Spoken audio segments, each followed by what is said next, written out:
আসসালামু আলাইকুম ওয়া রাহমাতুল্লাহি ওয়া বারাকাতুহু। সমস্ত প্রশংসা বিশ্ব পালনকর্তা আল্লাহ রাব্বুল আলামিনের জন্য।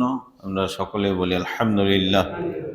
বিশিষ্ট সাহাবী আবু হুরায়রা রাদিয়াল্লাহু তাআলা আনহু থেকে বর্ণিত, তিনি বলেন, রাসূলুল্লাহ সাল্লাল্লাহু আলাইহি ওয়াসাল্লাম বলেছেন যে কিয়ামতের ময়দানে যখন আমি আমার হাউজে কাউসার থেকে আমার উম্মাতদেরকে পানি পান করাবো, এ সময় কোনো পানির ব্যবস্থাই থাকবে না, শুধু আমার হাউজে কাউসারের পানি থাকবে।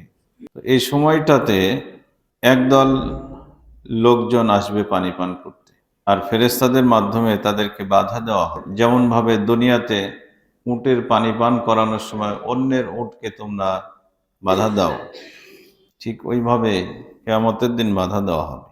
আমি তাদেরকে আসতে বলবো, ডাকবো। ফেরেশতারা বলবে, হে আল্লাহ রাসূল সাল্লাল্লাহু আলাইহি ওয়াসাল্লাম, আপনার ওফাতের পরে, দুনিয়া থেকে বিদায় নেওয়ার পরে এই লোকগুলো আপনার দ্বীনের পরিবর্তন ঘটিয়েছে। দ্বীন ইসলামের, যে দ্বীন ইসলাম আপনি রেখে এসেছিলেন তার পরিবর্তন করেছে, অর্থাৎ বেদাত করেছে।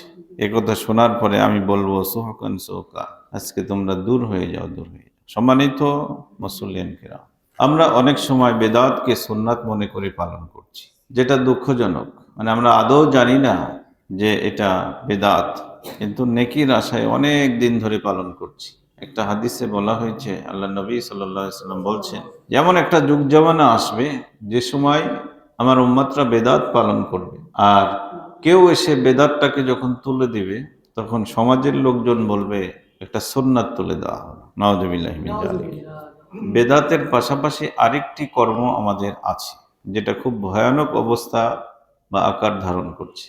সেটা হচ্ছে ইহুদি খ্রিস্টানদের অনুসরণ। আল্লাহ আমাদেরকে এই ইহুদি খ্রিস্টানদের অনুসরণ থেকে হেফাজত করুন, আমিন। এবং তার সাথে বেদাত থেকে যেন আমরা সচেতন, সজাগ এবং বেঁচে থাকতে পারি, আল্লাহ তৌফিক দান করেন, আমিন। আজকের হাদিসটি সহিহ মুসলিম থেকে বর্ণিত হয়েছে, হাদিস নাম্বার 607।